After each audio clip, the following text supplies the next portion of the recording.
The village of Eldenbrook was quaint and filled with tightly knit families who knew each other's stories like the pages of a well-thumbed book.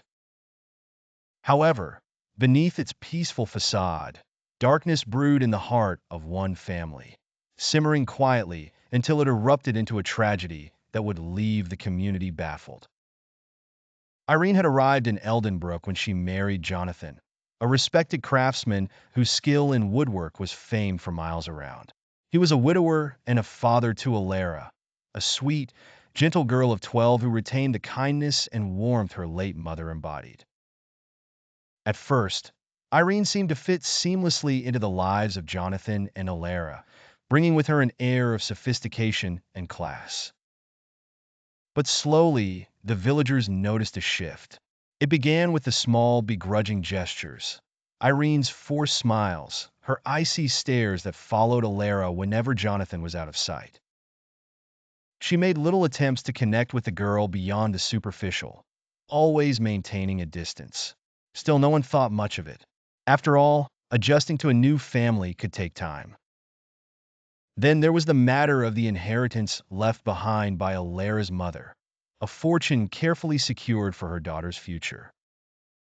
It was well known that Jonathan had made arrangements so that Elara's financial future was protected regardless of anything that transpired between him and Irene. This became a topic of hushed conversations and knowing glances exchanged behind the curtains of Eldenbrook shops. Irene, beneath her poised exterior, harbored deep resentment, not only against her role as a stepmother, but also against the fate that placed her in a subordinate position regarding financial control. She yearned for freedom, luxury, something she believed was now being withheld unfairly.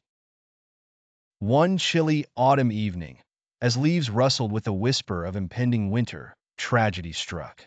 Elara was found lifeless by the town stream, her autumn jacket slick with dew, eyes closed as if in peaceful slumber.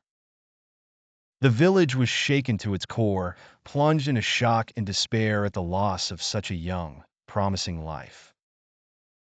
The investigation that followed painted a grim picture. Evidence of poison was found, and suspicion slowly circled in on the stepmother, who now seemed more distant than ever.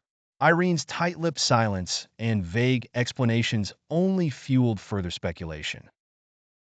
A harrowing tale unfolded as law enforcement delved into Irene's past, one filled with calculated decisions and strained family ties.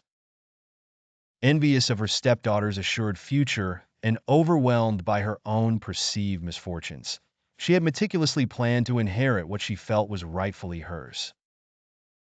The truth was darker than anyone had imagined.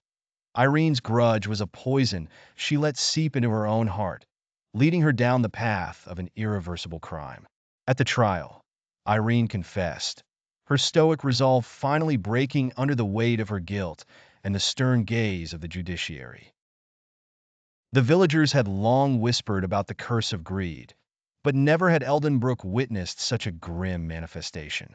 In the solemn courtroom, Jonathan sat in disbelief, holding a painting Elara had made of their family, three figures under a blossoming tree, unaware of the storm brewing within.